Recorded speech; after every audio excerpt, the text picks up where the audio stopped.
You just got ghosted after you matched the woman of your dreams, started talking to the woman of your dreams, started dating the woman of your dreams, and y'all got ghosted, boy. All right, so this is essentially what to do here. So there's some laws of masculine social dynamics, ones I want to mention.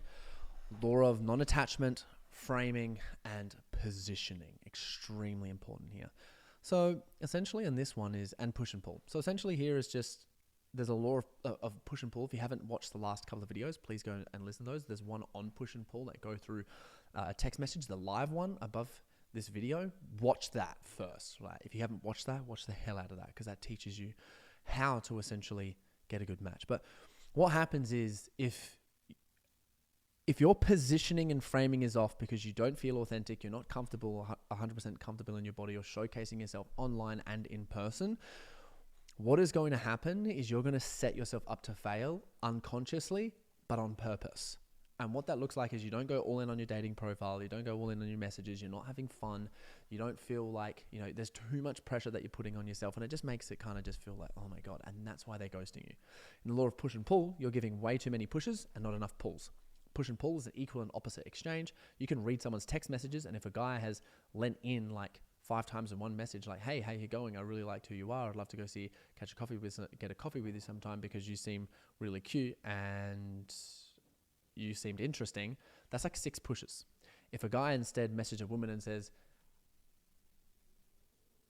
you're fun, maybe too fun for me, which could be a little bit dangerous. Why should I keep talking to you? That is a pull. Now she has to like buy in and lean into the relationship. You've crossed the friend zone, and that is what is going to keep her pursuing you. A part of ghosting is just not crossing the friend zone.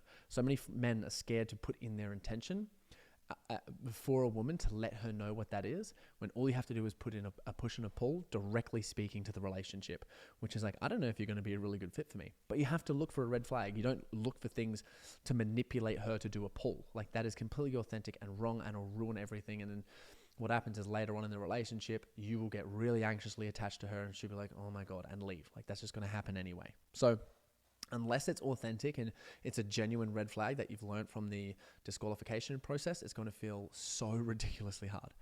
So at the start of ghosting, your frame has to be on in regards to being chased, in regards to masculine leadership, and in regards to like authenticity, in regards to pulls.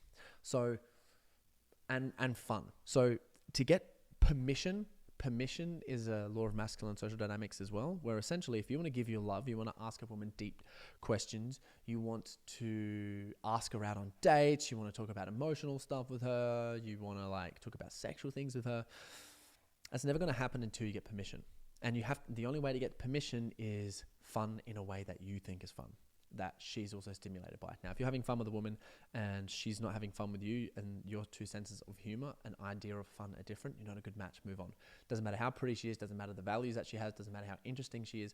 If she doesn't have fun in regards to you, then it's like, it's a no-go. It's just not going to happen. It's going to make everything so ridiculously hard.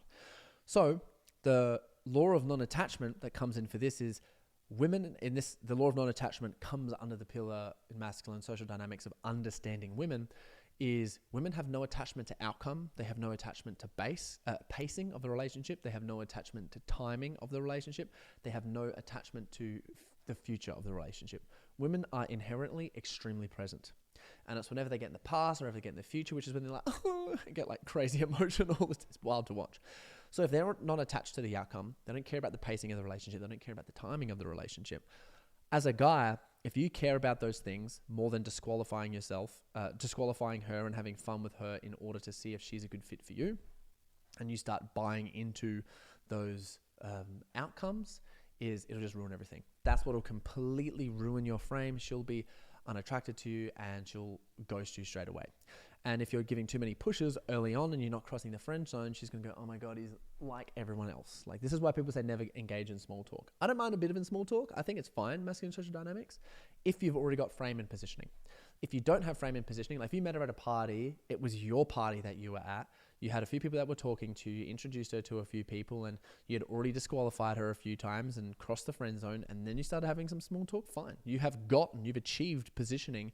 She thinks You're a stud. You've already crossed the friend zone. It's like, yeah, cool, small talk. That's fine. You can lead that on to something else. If you are just very first meeting a woman, is you want to ask her questions about her, like for ghosting. What do you like with this? What do you like with that? What do you like with this? And then genuinely look for things that could be a red flag and bring it up to her. Generally look for things that you might be unattracted to and bring it up. Even if there is nothing that she has that you're like, oh my gosh, this woman is perfect. You say to this woman, you seem too perfect. I am getting like alarm bells running off my head. What the hell am I supposed to do about this, right? That is a really healthy way, and a way that I would do it, not you that do it. You got to say it in a way that you would, not I would. A really healthy way of, getting frame and positioning so that you guys can start having deeper conversations. And you do not want to invite her out or meet her in person unless you have complete positioning. Unless you're in a position where you've got permission, where she's essentially kind of like leaning towards, by sending you subtle signals of like, oh yeah, I've got this thing on the weekend and I'm going to be busy here. She'll say things like that because she wants you to invite you somewhere, right? Or she'll say things like that to either to invite you somewhere or tell you to like go away, right?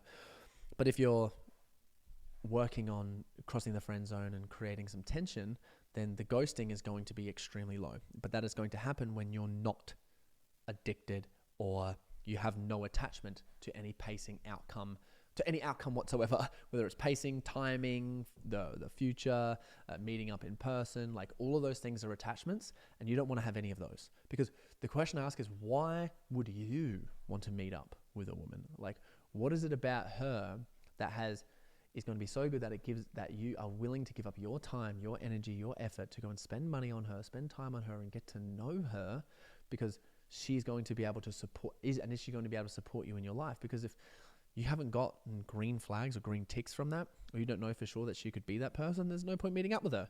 But if she's got a good Instagram and you can look through her page well, and you can look through her Facebook and you do a little bit of digging, like, is this woman worth speaking to? She seems really funny and cute and, can play this game. And she's like, wow, she's coming after me and she's chasing me and she's playing games of like back and forth, because you'll start playing frame games, which is a tool in framing and masculine social dynamics, which is always going to happen, which is basically you do a pull like, oh, this is like red flag.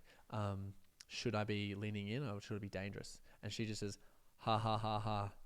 Well, I don't know about you either, right? That is her now trying to get frame. Now you got to change that around. Make it fun. Maybe lean in a little bit. She's just giving you a pull. Do you pull? Should you push? Should you pull? Should you lean in? Should you not lean in, right? It's just depending on the situation, and it's up for you to be authentically you and figure out what is going to be the best. So if you want us to go over any of your text messages, please screenshot them, or like any interactions that you've had with women, screenshot them, put them in the community. We can run that through for you. Bring them to the coaching calls so that we can run over them.